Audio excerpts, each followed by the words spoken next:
This is for the nerds, this is for the brainiacs, this what we deserve. Go ahead and play it back, you ain't gonna touch me, you not gonna do nothing, you are not above me, I bet you wish you was me, I know it, I know. What is poppin', everybody? And welcome back to another special episode of the Only Friends podcast. Well, you know, I'm here with my only friends and my boy Tortu. Oh, it's back. It's back. Come on, baby. You knew I wasn't going to let that back. Yeah, I know. We got a special guest in the building today. The Terminator himself. Terminator. Dr. Matt Hunt. I like that. Can that stick? I don't have a nickname yet. I need a nickname.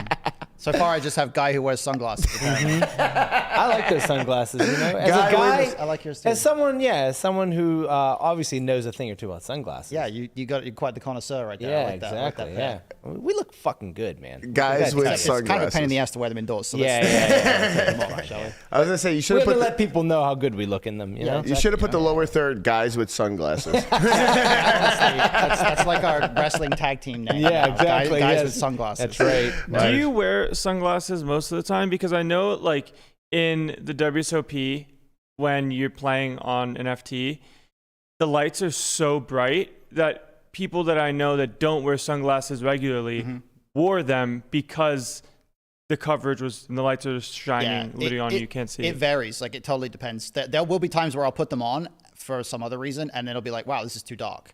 But there'll also be times where I don't really want to wear them because for one reason or another, like, just kind of feel like going without them. And then it's just so bright that I'm like, shit, I have to put them on. So it varies completely. Yeah, I would actually wonder if I would want to wear sunglasses. Like, I definitely, like, the lights definitely hurt your eyes, but at the same time, I feel like your face will start sweating. Because every other part of my body starts sweating with the fucking lights on me. These are like these fancy blue light ones. So they don't quite, like, darken everything. They make it just look slightly different. So there are sometimes where, depending on what the light's like, it'll actually make it better. Sometimes it'll make it worse. Yeah. So you're not doing it so people don't get a read on you. Not really. I mean, I think I mentioned before on Twitter, like, I've noticed I do feel more comfortable wearing them, but Like a it's comfort not thing. because I feel like people are going to get information off me. Like, the average person that Right. I'm playing against is like not paying enough attention to Right. get information anyway. That's It's true. just, it makes me feel more comfortable. I feel that same way with the scarf, or like using my hood of my sweatshirt, Yeah. just go like this. And I don't know why it is, but it's like my comfortable thinking Yeah, pose. right. And I don't know what it is, but I just don't like my hand over my face. But with my scarf, it makes life nice and easy. Right. And I'm sure there's, like, with sunglasses in particular, I'm sure there's some people that go, wow, look at that guy with sunglasses. Who gives a Yeah, we fuck? saw that. Yeah, Funny because, exactly. like, I remember people would ask me, like, they're like, "You wear sunglasses when you play?" I'd be like, "Only in the main event." And it's just like, that's probably the least likely of someone going to get a read on me is like the main event field, right? Right, especially like unless day you're one. like, yeah, right, yeah. If Day you're one of day the main. 7, it might be different. but- Right, yeah. I just remember talking with Nick Marchington, who final tabled the main somehow like a couple years ago. And the only time he ever wore sunglasses when he played was during TV coverage because the lights from the WSOP set were just so fucking bright. He's like, yeah, I mean, I don't want to, but otherwise I'm not gonna be able to see. Yeah. So I'm gonna wear these sunglasses. Yeah, I was super glad that I had them when I, like, got drawn at the feature table at PCA and at or in PC because I'd never played on feature table before. But I was so like, holy shit, it's bright out here. Like, there's lights everywhere, and they've got the whole set is like lit up. It's all video screens everywhere and everything. I was like, I need these sunglasses right now. And I took them off, and I was like, oh shit, get me out of here. Right. Yeah. like a vampire seeing sun. Right, exactly. Yeah. I'm not, when it comes down to sunglasses, I don't really wear them outside, like into poker, but I think I will definitely try it at the next feature table. Because definitely the lights are just fucking, they're crazy. You can Well, rock I the- you can rock got a those shades. set for you here. So if you ever want to borrow these, I'll need them for $50 an hour. I'll you need can them for have Thunder them. Valley this weekend. There you go. Yep. You Tuesday. got to get like a coat that you can just open up and it has sunglasses. Be one of those guys. Sunglass Sunglass dealer. Whatever you dealer, need, yeah. guys. Do the hookup. Yeah. So what are we talking about? Yeah, today? what's on the agenda, Landy?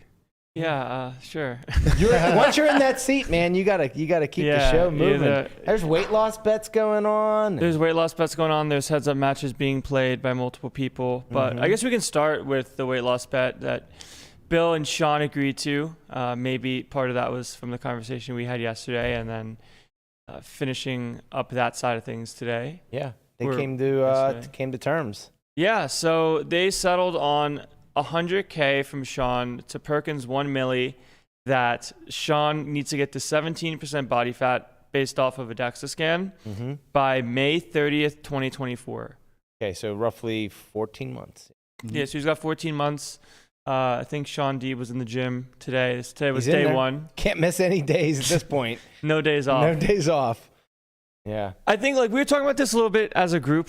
And I want to say like in the science standpoint of how possible this bet is, I think the answer is very, very possible. But then when it comes down to the human element, like the discipline aspect, and then not taking days off in that regard and trying to build a plan from people that you trust, it's probably more difficult in practice than it is from just like the science. Well, I mean, he is getting 10 to 1, so yeah. You know, do you think it's a good bet on his side or bad? It's tough because like it's a life overhaul, you know, like, and also Guapo made a good point we were talking about earlier that if he gets hurt or injured somehow, just from call it not necessarily training or potentially overtraining in a certain way where tries to do too much too fast, it's definitely possible to be just out for a couple months. Right. Yeah, exactly. You like pull muscle of some sort and you can't. Yeah, right. It is tough. The one thing that I think makes it a pretty First good day at the gym. bet on his side. Awesome.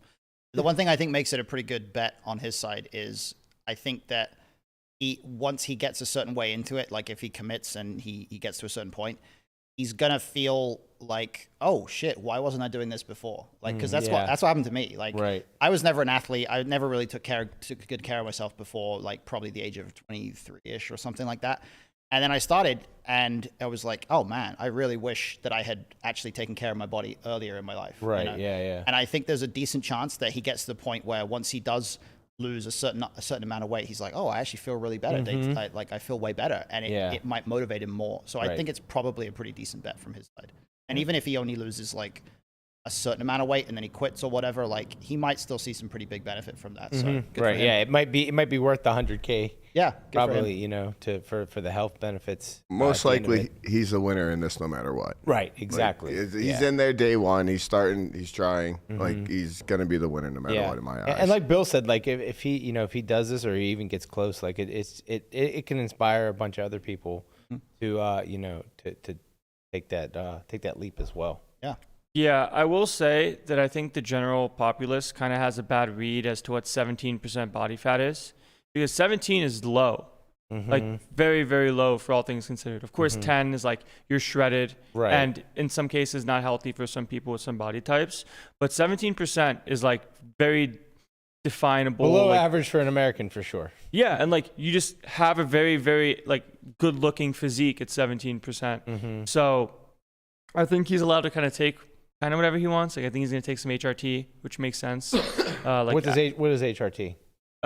Human, or like I don't know, dude. Yeah. HRT stands for hormone replacement therapy. There you go. Hormone replacement therapy. But that's not so like HGH. Like you can start taking stuff because when you get older, your body doesn't produce it. I think that's a different thing, though. I think it's probably going to be testosterone. That's probably nothing crazy. TRT is what I thought it would be, like testosterone replacement. Like HRT is normally for like trans people when they transition, they have to take hormones to become male or become female or whatever. Like I don't think it's HRT, so I'm not sure. Yeah, but he's going to be assisted in some way. Yeah. You know, I just see it from the sense of like someone that's kind of, I've never necessarily been like, call it that, at like where he was, but probably pretty close.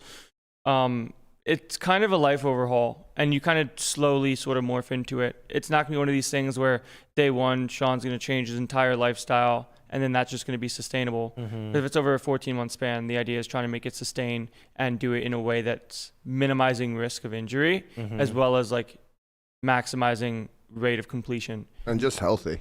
Yeah. Yeah. And there's that momentum factor as well. Like it's not like you say, it's not the kind of thing where you start and then you immediately, the pace of your life has completely changed. It's you make small changes, you pick up momentum from that allows you to make bigger changes over time, and it compounds on itself, and you start to feel better and better because you've made more and more change compared to where you were before.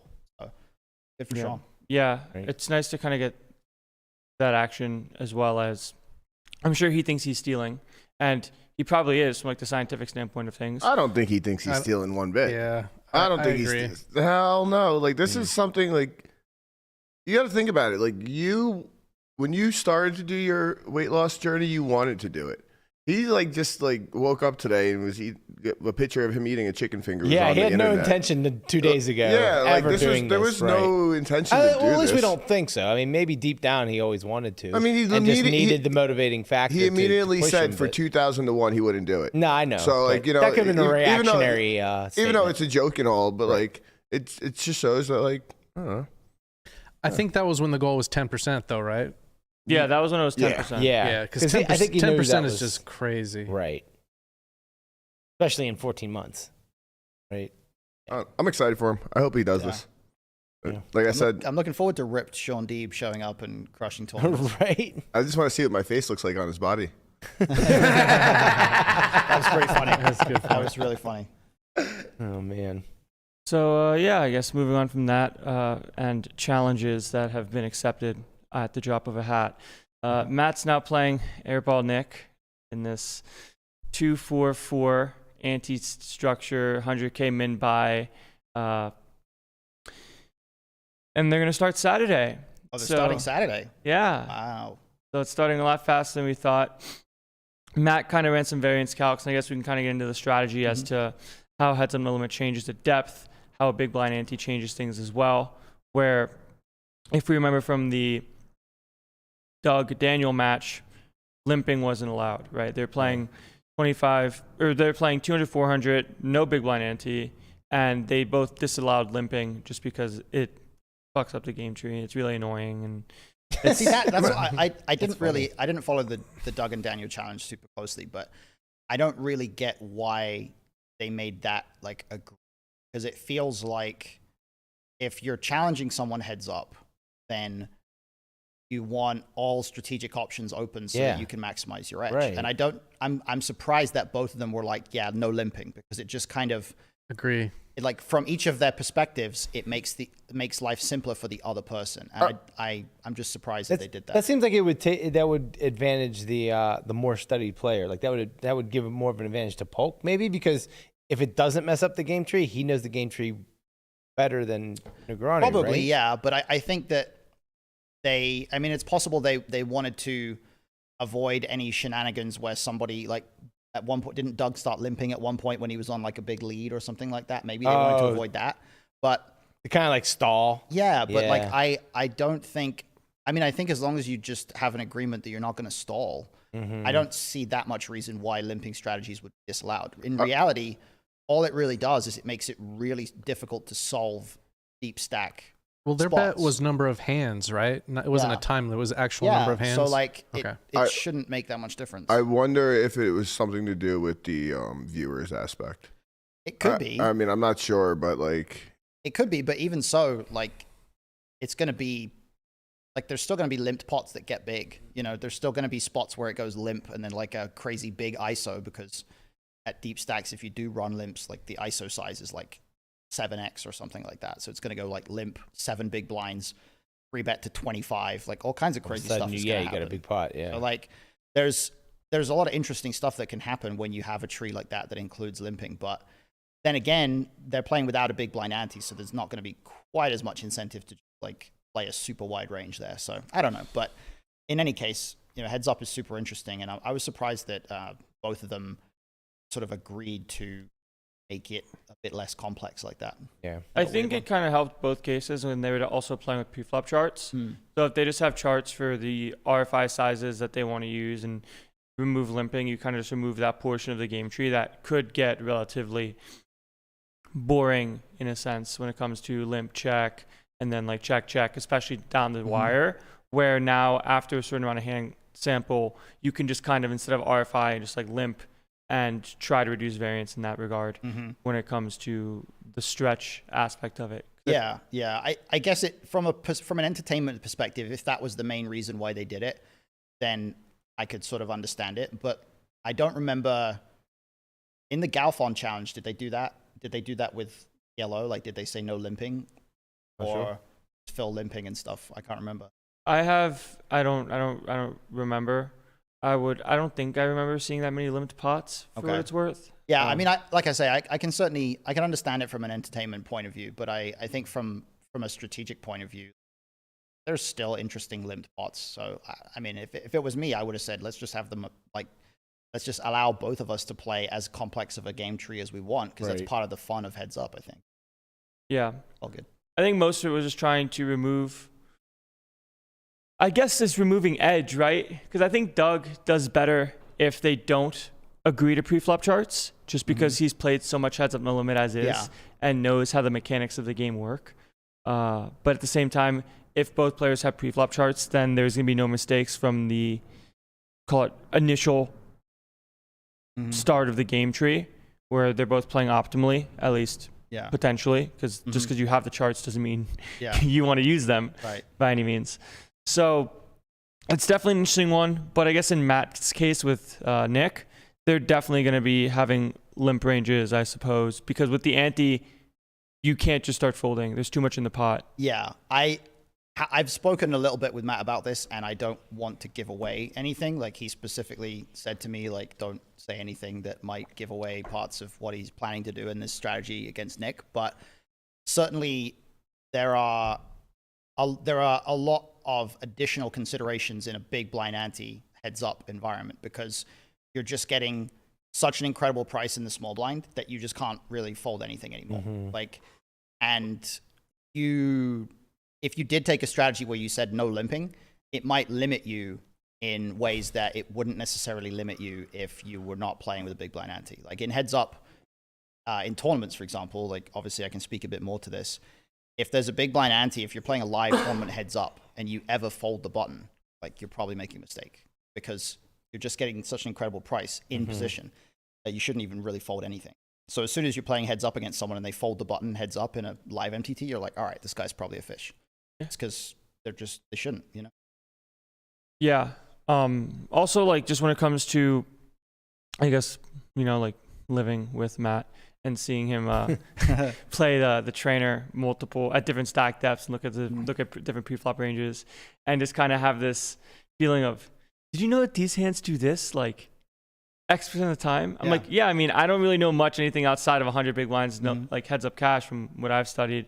But it kind of makes sense when it comes to the way that ranges look, that you can have a little bit more freedom when you're deeper, because the fear of the lower SPR is less existent, right? Like you're 250 deep and you put in a 4, the chances that you get 5-bet jammed on are very low. Yeah. Right? It's a very low range. So now you can kind of take more suited dense hands to flops and turns and rivers, where the offsuit hands kind of a little bit disappear. Yeah. There's a bunch of really interesting stuff happens to where, like, from the deep Heads Up sims that I have seen, you end up doing weird stuff like continuing against 3-bets with like random suited queen hands, and then folding an ace sometimes. You know, like you're folding just like, because you're dominated more often. Well, just like because ace 6 off or whatever at depth just realizes equity so badly. Right. But like queen 3 suited is okay. Right. Yeah, so like suitedness starts to matter a ton.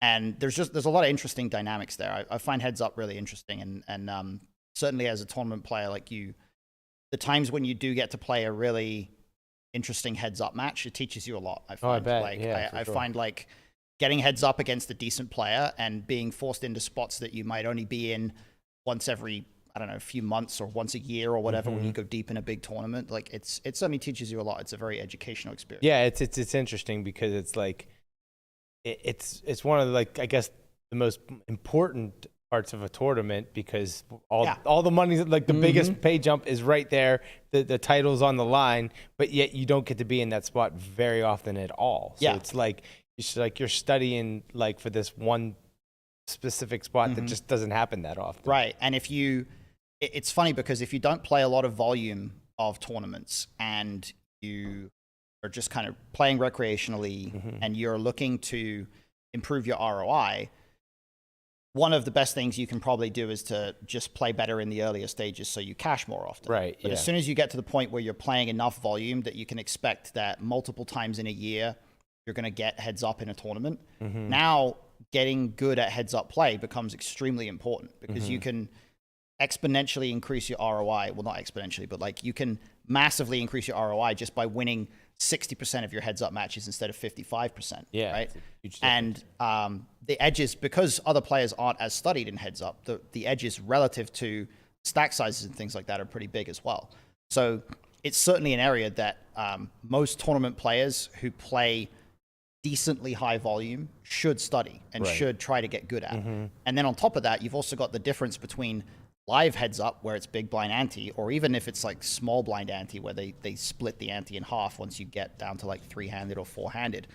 But live heads up with a bigger ante is very different to online heads up, where you most of the time have a pretty small ante. Yeah. So you also have two different formats in which it's important to have some vague, just a baseline idea of what strategies look like at different stack sizes. So it's a very important skill for tournament players, particularly if you play a lot of volume. And over the course of a career for a professional tournament player, the way you play heads up and the percentage of your heads up matches that you win really has a big effect on whether you have like a really high ROI or just a kind of good ROI. Yeah, and if you're playing like a high volume on like the regulated sites like WSOP.com, the field sizes are usually pretty small. So you're going to be at these final tables a lot more often, which means you're going to be heads up a lot more often. Yeah, than precisely. Yeah, if you're playing very, very large fields, it's like a paradox where when you play really large fields, you get heads up very, very rarely. But the frequency that you do get heads up, there's so many buy-ins on the line. Right, yeah. It matters more. Yeah, yeah. If you are playing smaller fields, it matters less because there's fewer buy-ins on the line, but you're going to get heads up much more frequently. Right. So one way or another, no matter what the circumstance, heads up is important for tournament players. And then for cash game players, it is a really good learning tool, I find, because it helps you to get much more comfortable playing scenarios where ranges are wide and you're not sort of allowed really to just kind of obey the simple tight ranges that a lot of cash game spots kind of demand. You know, you're just like forced into uncomfortable scenarios. Yeah, because there's so much money out right. there. And cash game players, a lot of the time, like particularly if you play full ring or whatever, like being forced to play a lot of hands heads up and just battle in spots where nobody has anything and you just have to win, just have to redline them or just have to like win pots in ways that you wouldn't usually. Like it's eye-opening sometimes. I'm sure it taught you a lot, Landon, when you're training for the challenge. Yeah, what you kind of learn, at least from the heads up perspective, and it's not just about heads up in general, but just about how ranges work, is that the wider ranges you play and the more comfortable you are knowing where the poles are and like what falls in between and what hands are worth certain amounts that can then fit into certain bet sizing buckets, allows you to extrapolate that for other parts and formats of poker as well. Yeah. Like learning heads up helps you learn MTTs, which could help you learn cash. And it all is very cyclical in that way, where even though ranges are tighter in some spots, it allows you to think in the way that allows you to make the correct sizes and all of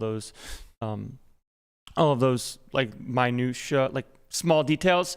But at the same time, you sort of realize poker is really fucking hard. Yeah. You know, it's really hard to like be an extremely, call it precise, and you're never going to have all the answers in a certain spot. You might get lucky in a situation where you have the confidence of knowing that X board is a range bet and then not having to play a turn because your opponent folded. Yeah. Right. It's also one thing that strikes me about heads up is, or at least I assume this is the case. I don't know if it's exactly the case, and probably correct me, Landon, if I'm wrong, but you probably have to get a lot more comfortable having split sizing strategies. So having to not simplifying your range to one size, right? Like it becomes probably a bit more of a downside if you try to do that in a situation where your range is so wide, right? Yeah. So with wider ranges in some spots, you're definitely going to want to have a one sizing strat where you just want to like range bet small, call it like 3-bet pots, like a sideboard type stuff. You can just go small most of the time. And then you have certain spots like as button and single raise pots where you might want to have like a quarter or like a B75. Yeah. Right. So you're going to lose some EV if you play a one sizing strategy. At the same time, I would take the person that knows how to play a one sizing strategy very well over someone that's trying to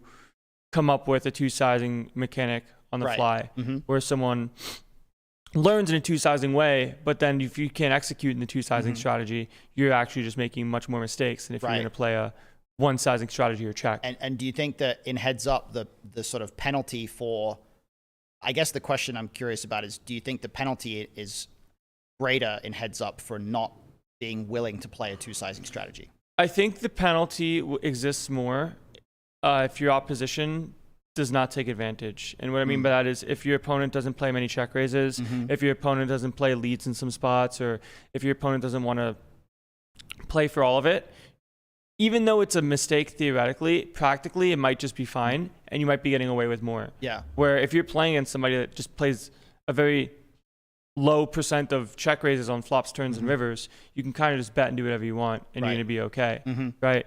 But if you start playing somebody that will take advantage of knowing that this size does not theoretically make much sense for the certain board texture and action, then you're going to start getting incinerated. Right. Because now you're going to, most of the time when that's the case, the person that's betting is in the middle of their range. Right. Right. Yeah. So when you're in the middle of your range and you face aggressive action, you now have to play bluff catcher in a spot that's very uncomfortable, where you think you have better hands than you actually do. Yeah. Right. So it just becomes a case of, against a good player, you're going to get punished for trying to simplify. You're going to get punished more in heads up for trying to simplify. Right. And but in full ring or whatever, even against good players, you can simplify pretty effectively, because when the ranges are not quite as wide, their capacity to punish you for the simplification is not as great. Is that? I think it does make sense, just because ranges are so much tighter in ring formats, especially if you call it 6 max cash with no ante versus the, call it, live Bellagio game that's 20, 40, 40 with the ante.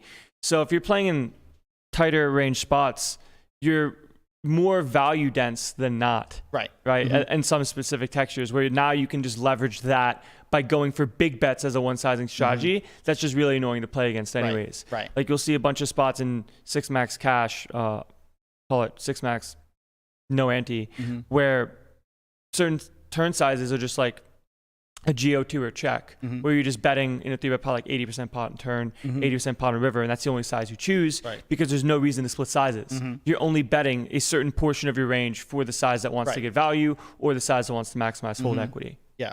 So it's very little splitting in certain situations, especially when the SPRs get lower. But in single race pots, there's still obviously multiple sizing strategies that will exist. Yeah, with that makes a lot of sense. The B25s and the B80s or whatever. Right, yeah. And then there's a big... I know we sort of mentioned ahead of time today that we were going to talk a little bit about the amount of variance in heads up play as well. And this is like a really big factor that I think people don't necessarily grasp, but they kind of get that heads up has more variance in some ways, but they don't grasp exactly why. And it's important that like we all kind of, I guess if we're going to play heads up, like we have to have some kind of an understanding of why exactly it is such high variance. So we can maybe take a look at some of those variance calculations that we had for Berkey's challenge against Nick. But from your experience in the challenge, Landon, did you feel like could you feel like the higher level of volatility? Like, could you feel when you were playing? Do you feel like, wow, I'm playing big pots a lot now, just like putting in volume heads up? Yeah, I mean, the difference between, call it a heads up type of format and a 6 max online cash is that when you play a 3-bet pot and get called, like stacks, you're going to play a lot of 3-bet pots, you're going to get called a lot. Stacks are always going to be kind of moving. And it's just a matter of how willing is your opponent to see my cards at showdown. Because if that's the case and you just start having stacks fly where you go like 3-bet, bet jam, or 3-bet, bet jam, and you just continually get called, and it's all very standard stuff where the normal volatility for heads up no limit is much higher than 6 max cash. Yeah. Where standard deviation, which is the important parts, is like how many chips will just go into the middle, is much higher playing heads up no limit. And just in the format itself, I think that it's, from the public perspective, it's definitely easy to think that the person that's played the most has X amount of win rate. And the issue is knowing what that win rate is, because the difference in win rate in big blinds drastically changes the amount of like money you need for a bankroll, as well as your risk of ruin, as well as your win percentage and probability of loss. Yeah. Right. So if you think you're winning at, let's just throw out a random number, 9. Unconnected to anything. Completely irrelevant number. No relevant to anything. So if you think you're winning at 9 versus thinking that you're winning at 5, those are two different variance calcs that have two different like risks of ruin, as well as win probability and probability of loss. Right. You know? So in this situation, Matt kind of put some variance calcs in the chat of winning at 3 big blinds versus winning at 10 versus 0. So I guess like we can start by looking at the 3 big blinds per 100 one. Yeah. Let's So look if at I that one. if I pull it up on my phone, we'll say so he put 4,000 hands and he has the standard deviation at 200 big blinds per 100. And the reason why he put 200 is because they're just playing 100K min, so they're playing 250 deep, at least at the start. Yeah. So in that case, if you just somehow play a 500 big blind pot, which is very possible, it's not will happen. yeah, for sure. like yeah. it's not gonna happen very often, but it's possible. That's a massive swing in one direction or the other. Right. So having 4,000 hands, you're expected to win 120 big blinds, which is, if you're playing online cash, 1.2 buy-ins. Yeah, Right. a lot. So you're supposed to play for 100 hours and do all this work and think that you have some sort of win rate and you're supposed to win. So if he's playing 200, 400, 1.2 buy-ins is roughly 50K. Yeah.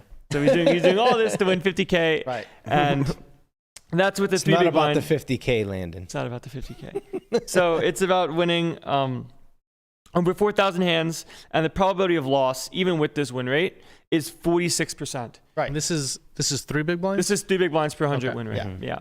So in this situation, like it says that the minimum bankroll for less than 5% risk of ruin. So if that's the case, he's going to want to have 20,000 big blinds, which is 20,000. 800K. Is that yeah? Is that what it is? So, like, long story short, if he thinks he's winning at this amount at 3 big blinds per 100, like call it a conservative win rate, the chance that he loses $1 million is below 5%. Yeah. Right. So now, if we start looking at No, sorry. It's not 800K. It's 8 million. yeah, that's right. It's 20,000 divided by 800K is 100. 2,000 big blinds. Right. 8 million. You need an $8 million bankroll. For less than a 5% risk of ruin Yeah. with this. Yeah, I knew I was wrong there. Yeah, that's Oh, wild. yeah, something's going on. Yeah, so like Right. somewhere within the 95% confidence interval, you are winning or losing like 60 big blinds to a buy-in. Right. Right. So for all intents and purposes, over this small amount of hand sample, with this standard deviation, like things are going to kind of go crazy. Where you're either going to, I'm looking at divided by 100. But when it comes to the 95% confidence interval, he's looking at somewhere between negative 24 buy-ins and up 26 buy-ins. Yeah. So It just could be anything, right? It could, like, it's just a flip. Like, it's a flip with a slight edge, basically. That's Yeah. when you've got, like, that 3 big blind per 100 edge. 4,000 hands is basically a flip with a slight edge. yeah, and you're gonna lose a lot, you know. And it's one of these things that in heads of limit poker, you can be called as stud as you are or have a whatever win rate. Someone can still just run really good for a short amount of sample, Right. and then you lose. Yeah. Just normal, Right. And if we look at the 10 big blind win rate sample, like tripling your win rate, people would probably expect that this would cut down the probability of loss like really substantially. Right. But it's not going to be doesn't. anywhere near as substantial as you think. Not like 3 times as much. It's not going to Right. cut it down from 47% down to, whatever. It's going to cut it, you can see here, it's going to cut it down to 37%. So you're tripling your win rate, but your chance of losing over 4,000 hands is only decreasing by 10%. Right. And So- also at the same time with the 95% confidence interval, you're still going to be somewhere within this range of losing 21 buy-ins Yeah. or winning 29 buy-ins. Right. So there's there's a 5% chance that you either lose more than 21 buy-ins or you win more than like 30 buy-ins. Right. And 5% is a lot. Like 5% is not zero, right? No, so right. like imagine if this whole challenge happened and, Berkey loses like 23 buy-ins.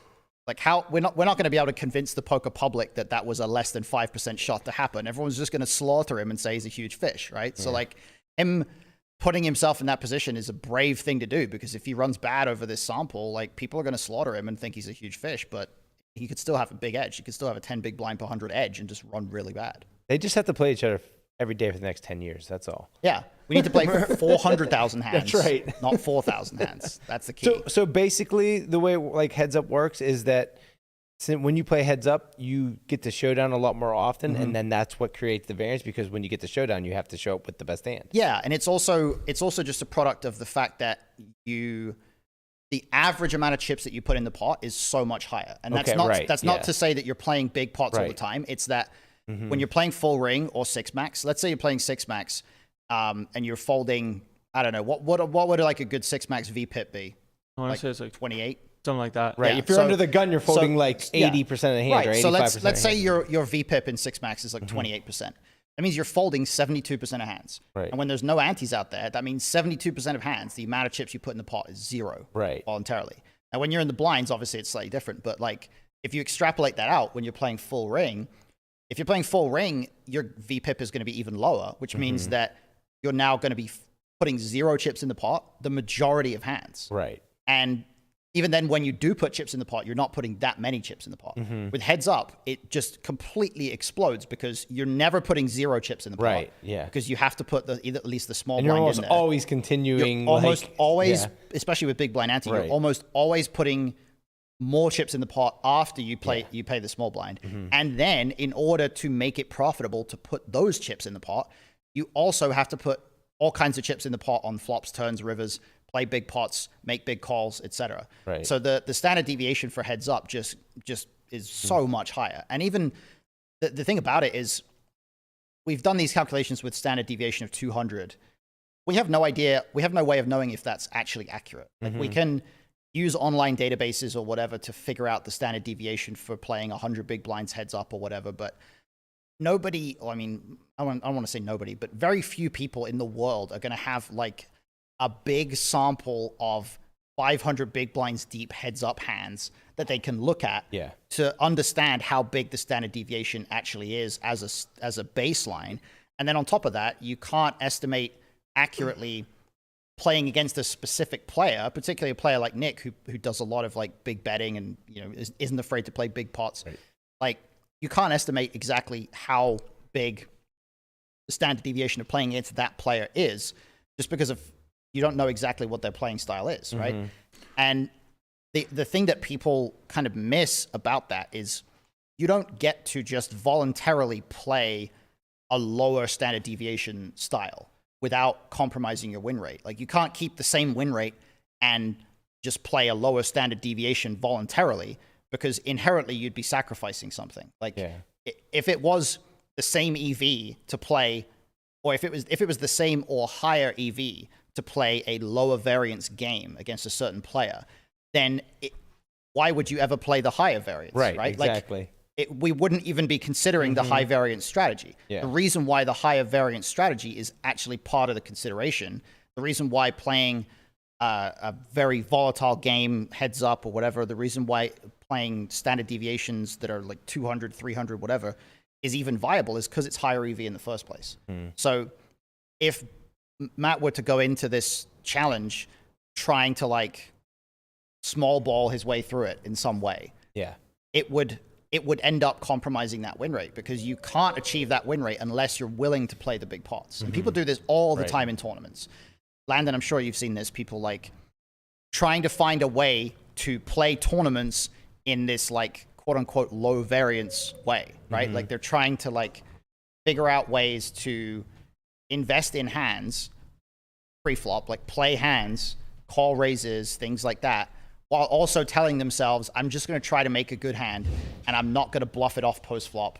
I'm just going to like play passively post-flop or whatever. And the reality is, if you're calling a raise pre-flop, the assumption should be that you're doing that with the intent of sometimes playing aggressively post, because that call is just not making money if you're calling purely with the intent to like, I'm going to make a big hand or I'm going to check. Right. Yeah. Because now your opponent gets to bluff you off sometimes, but you never get to bluff them off, right? Yeah, I bet people do like all the time, like with like pocket pairs, like small All pocket the pairs, time. right? That's Like, it's I like, mean, it's not- all right, no set, no bet, the Right. set mining. It's Like, not just like it's just- set mining. It's right. like that people. I mean, this came up when the Twitter discussion went on around the hand that Benny Glaser played at the win final table, where I remember it was Kevin Rabichow was answering somebody's question about why, in some cases, shoving is going to be better in some of these instances, even when there's ICM and things like that. It's because when you shove, maybe you get called like 15% of the time. But if you compare that to the other option of just raising, well, in order for just raising to be profitable, you're also going to have to call a shove sometimes, and you're going to have to play post flop. You're going to bluff sometimes. You're going to have to call down sometimes. And if you just eliminate those three things, if you say I'm never calling a shove, and when I play post flop, I'm never going to bluff it off, and I'm never going to call a shove if I get put on. Why enter the pot in the first place? Right, like there's no way it's profitable to enter the pot in the first place. And so the same logic applies to a lot of these instances where there's other high volatility games that we're in. So if it's heads up, if you're playing PLO or something, if you're trying to play an environment that inherently has a high standard deviation, and you try to do something that voluntarily is like lowering that, it's really hard to do that without giving up a ton of EV, because you're mostly just going to cut your win rate by denying yourself the opportunities that actually help you to make money, right? It's the big pots in a high variance big bet game. It's the big pots that help your win rate the most. Right. And if you try to play a strategy where it's like, I'm only going to play a big pot when I actually have it, well, now you never get to take advantage of all those instances where theoretically a big pot happens and then you bluff the river and he folds and you win, right? That never happens. And when that can never happen, you just can't win anymore. Right. Yeah, exactly. So any kind of challenge like this, a player going into it with playing heads up has to recognize that you cannot small ball your way to a high win rate.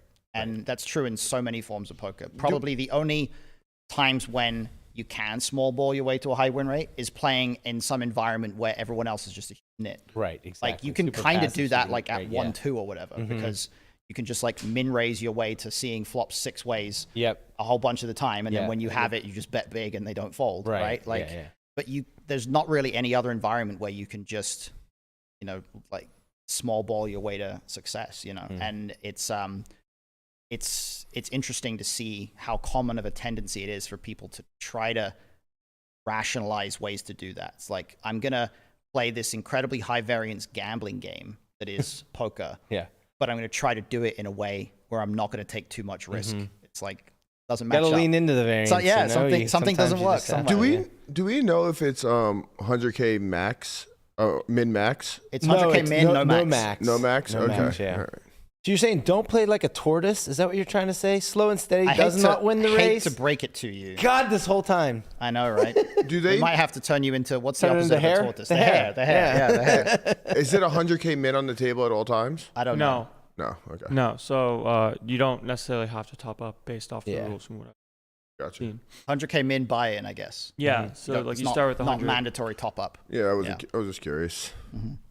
It was is fun, though. funny the difference between like, the huge differences between like a heads up game versus like a full ring game and how they relate to coaching ability. Yeah. Well, I mean, there could literally be $1 million on the table tomorrow. On Saturday. Yeah, for sure. But like going back to like the dawn of poker, it was always like, people would get into beefs and it'd be like playing in full ring games, like, well, play me heads up then. Yeah. Right? Yeah. Heads Let's up play for up for rolls. rolls. Heads up for rolls. Like, That was like one of the that's first a poker completely memes. different game. Like, why would you like, it's like if you're like arguing in basketball, well, let's go out and play baseball and right? Right. It's completely different.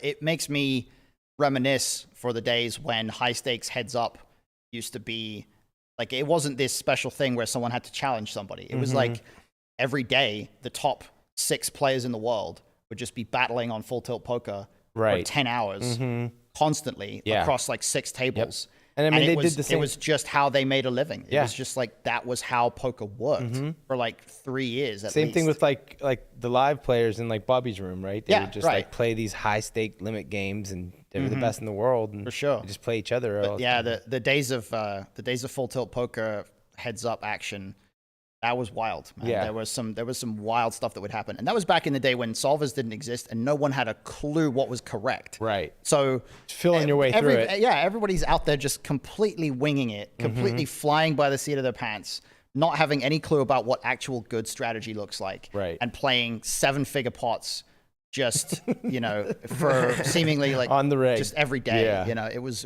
wild, man. People, Man, you missed those days, I Landon. know. I was going to say Landon, having only been around for the past few years, like, and not kind of seeing that environment, you would not. It was the kind Wild of West. Believe how different it was. You know, it I was also miss those absolutely days. insane. You missed those days. I never seen them. Oh my god, man. I played online like very little, like maybe. So when did you start in poker then? What year?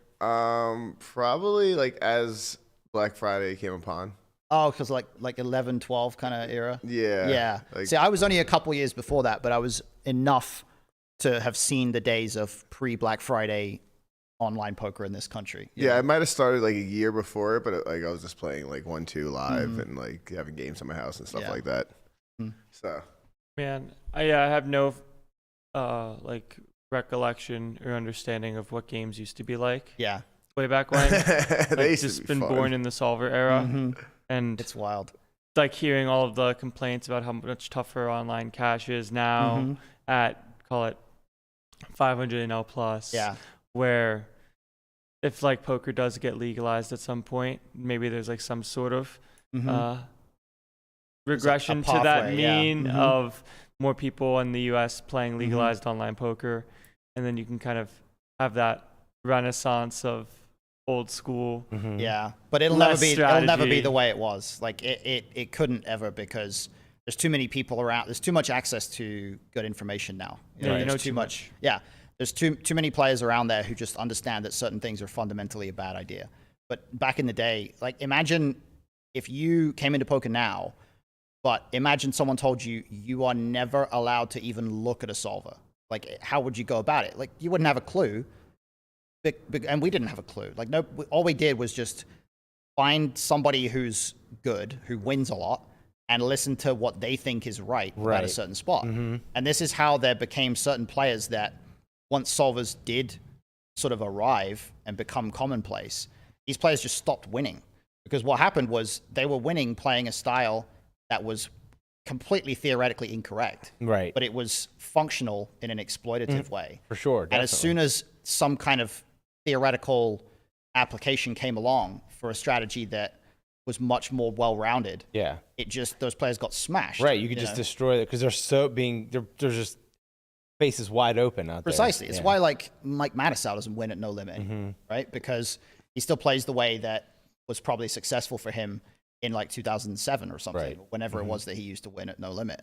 But that strategy now has so many flaws in it that we've like pretty rapidly become aware of. Like the minute PO came out, or the minute pre-flop solves became vaguely widespread, there were all kinds of things about pre-flop strategy that we could instantly just say like, oh, well, this is bad. We should never do this again. Right, yeah. Like limping. Like as soon as pre-flop solvers could tell us, well, just don't limp. Instantly, the whole game changed. It's funny because people just stopped doing it. So like my parents were out here, for just visiting, and we went and played a tournament, and I was like, I'm just like trying to simplify things. So I was just like, don't limp. Just don't limp. Like whatever you do, just don't limp. Like because and I've had students in the past where like people who are some maybe older, they've been playing for poker for a long time, who they've built up habits over decades, where like we've had to do a lot of work on like how do we get you away from wanting to limp all the time. Right. Yeah. And you'd be surprised how difficult it is for some people to just stop doing that altogether. But it's amazing how if someone does have an approach or a strategy where if they're just limping a ton and it's costing them like massive amounts of chips because they're just playing a bunch of really bad hands when they do that, if you just tell them stop limping and they actually implement, that's like the biggest change in win rate that could possibly ever exist. Right. Because it just, we've started to understand how if you're not doing it in a calculated way and you're just doing it in this kind of speculative random way that people do it, it's just like the thing that costs you the most. And even just basic solver technology being available from a certain point, being able to tell us that, it completely changed the game. And that's why now you see virtually no like limping. You only see it from like whales in high stakes cash games, or you see it, there's some tournament spots where it's okay, but that's because you're shallower. Right. Yeah. And if nobody's going out on, no pros are on like high stakes poker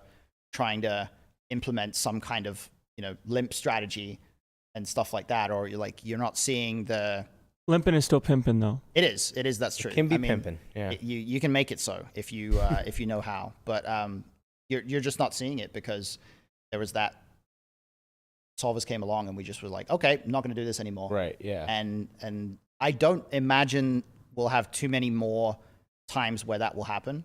I don't imagine that, like an epiphany kind of thing. yeah, like I don't that. imagine that the advent of more AI and things like that is really going to teach us that much more about the game, but It's just gonna.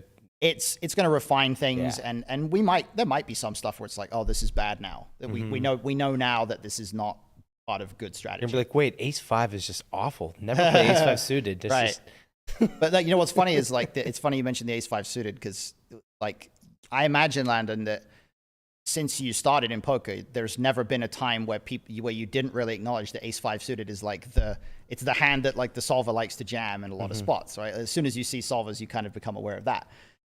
Nobody had any concept of that back in the day. Nobody Right. had any concept of like you want to jam with Ace 5 suited for specific reasons. It would just be like maybe you'd get to the point where it'd be like, well, I have an ace blocker. Right. That's good. Yeah. But nobody knew that Ace 5 suited was that much better than Ace 8 suited or whatever to Right. do this. Nobody knew that there were spots where it's better to jam Ace 5 suited than Ace Jack off or than like some other random hand. Like nobody knew that at all. Right. In fact, one of the done things in tournaments used to be 3-betting small pocket pairs with the intent of 5-bet jamming against a player you knew was going to 4-bet a lot. So it used to be like the button opens, you 3-bet non-all in with pocket threes because they don't flat the 3-bet anywhere near enough, but they 4-bet a ton. So when they click back 4-bet, you just rip for like 60 bigs with threes and they snap fold. Yeah. And there's a crazy hand that it was like Vanessa Selpst against somebody from some EPT like ages back where it goes like raise with Ace 9 off. She 3-bets pocket fours. He 4-bets. Either she like 5-bet or 6-bet jams. I think it was raise and she 3-bet to 5-bet jam or 4-bet to 6-bet jam with pocket fours. I don't know.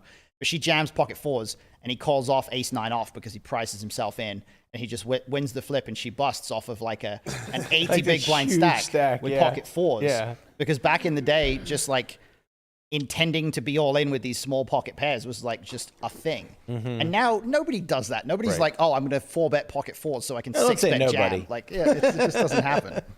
Yeah. Yeah, Right, I right. think when it comes to the overall like strategic shifts from the call it elite perspective, the elite back in the day used to have the blue line strategy of okay, these Yeah. guys are just going to give me all of their money at some point. I'm going to make a good hand.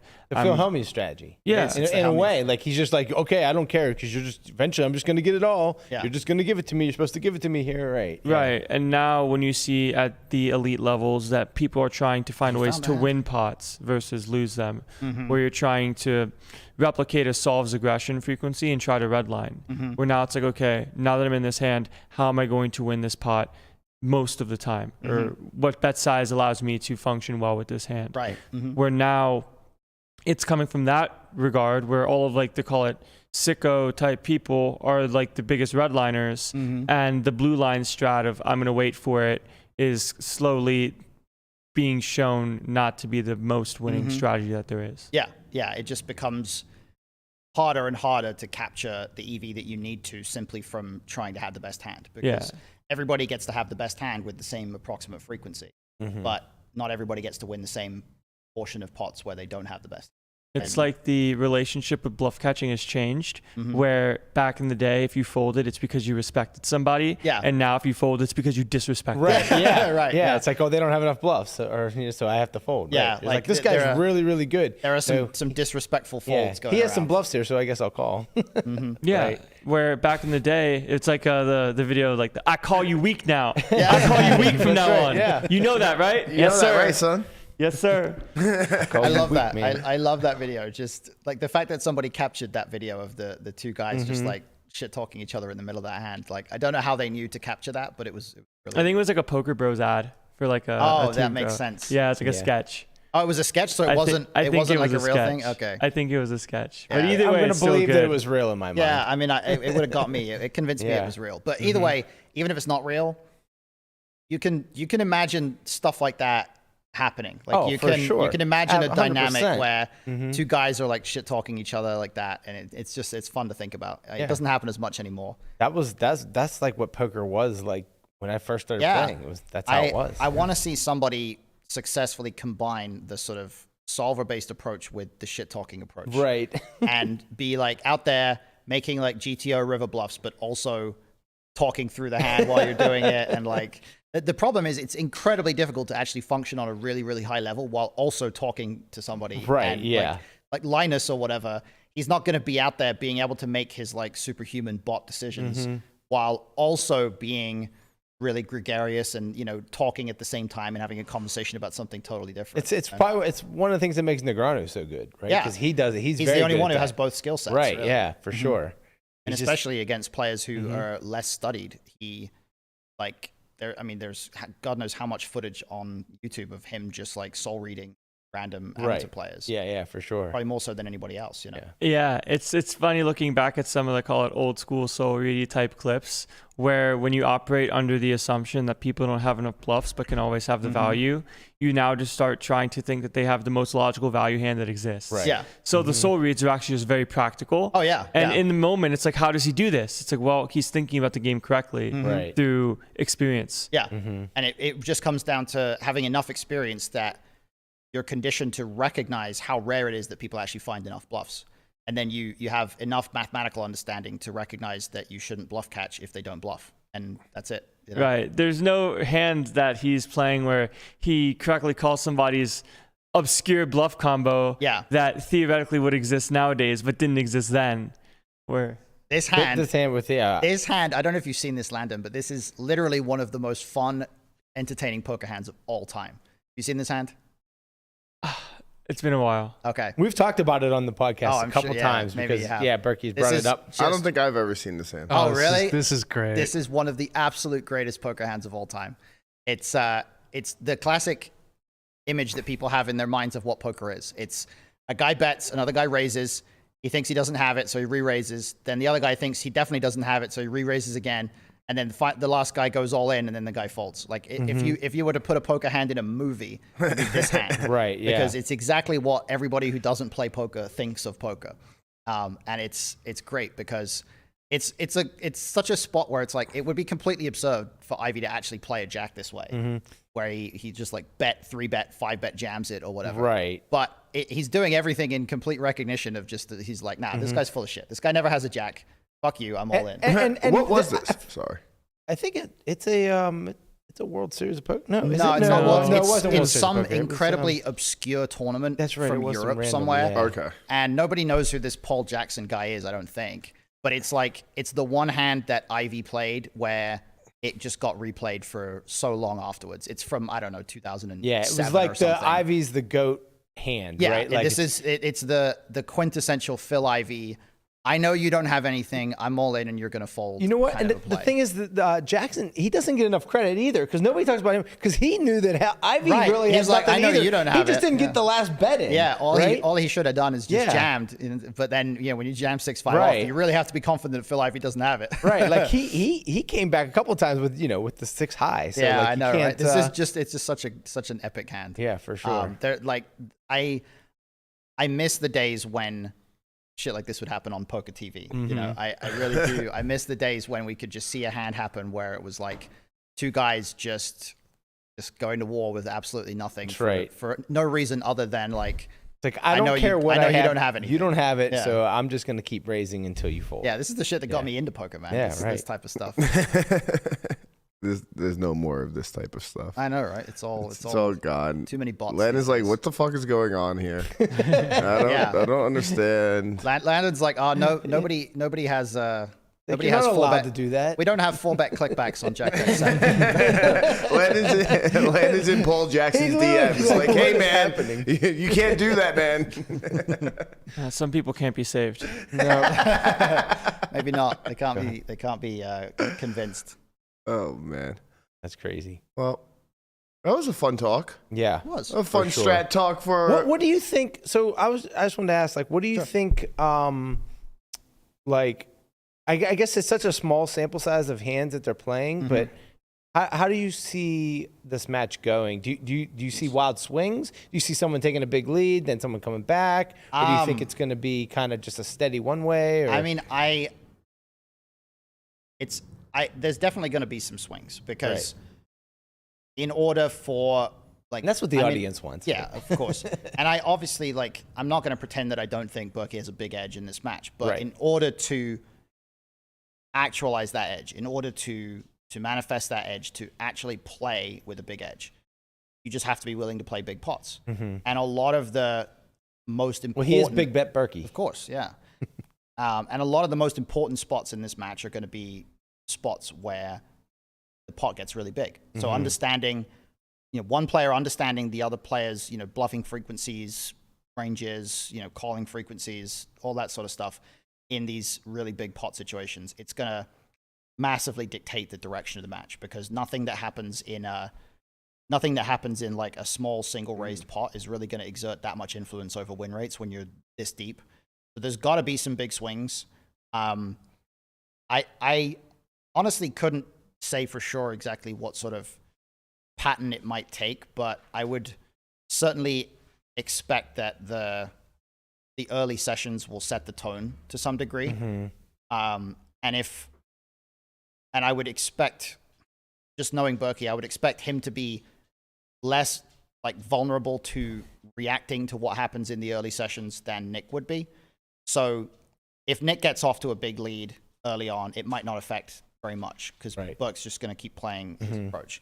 If Berkey were to run really good early on and get off to a big lead, because Nick is the one who made the challenge, right? If you take a pounding early on in a challenge that you've made, it could affect the way your psyche a little bit. It could affect the way Nick plays a little bit more. So the early few sessions they'll have an influence, but if they were to go Berkey's way, that influence could be bigger, and it could put Nick in a position where he really is struggling to recover. So obviously I hope it starts well for Berk. I have full confidence that he's gonna really well in this whole thing, and I look forward to seeing how it goes. Yeah, excited for this whole thing. It's gonna be a fun to recap every day. About the weekend recaps for this Heads Up Mats. Excited to see what happens. Yeah. When's the next time we're gonna see you, Hunt? I don't know. Whenever you want, man. I keep telling Berkey I'll come on whenever, and never gives me the okay until today. I'm only allowed to be here. He's when like, he's you're not gonna talk about me the whole time in this match? You can come on. Yeah, no.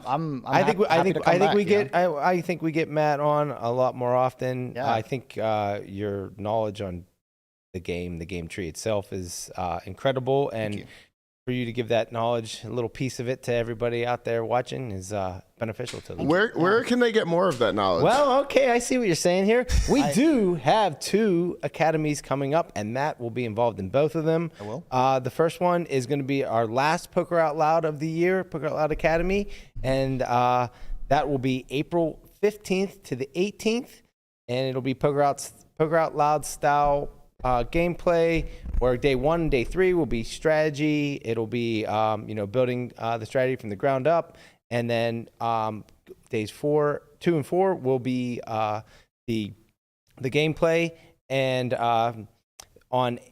then the second academy is the Tournament Academy, which will be the May 24th to the 27th. Matt will be leading that academy.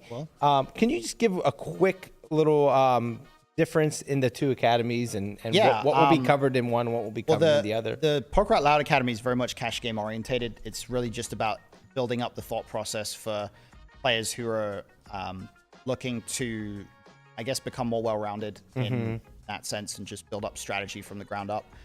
For the Tournament Academy, it's really going to be geared towards anybody who's looking at putting in some tournaments this summer during the World Series. It's going to be primarily focused on just understanding the demands of tournament poker, particularly with a little bit of a focus on the larger fields that are going to exist in a lot of these live events, and not necessarily diving as much into how we construct our strategy across multiple streets, and how we pick our bluffs on certain boards and things like that. Not so much the micro stuff, but a lot of the macro stuff of how we want to navigate certain phases of the tournament, where our incentive is coming from in terms of risking our stack, lots of stuff related to ICM, all the big picture concepts that you need to be aware of to kind of set you up to do well in these kinds of big field events. So I'm very excited for it. I'm gonna try to do my job, which is run the academy and do all the stuff I have to do. But I'm gonna be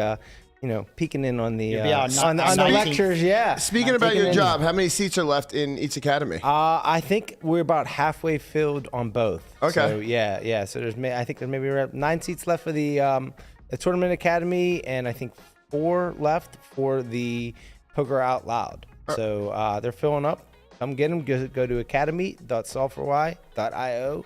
Get more information. Thank you so much, everybody, for rocking with us today.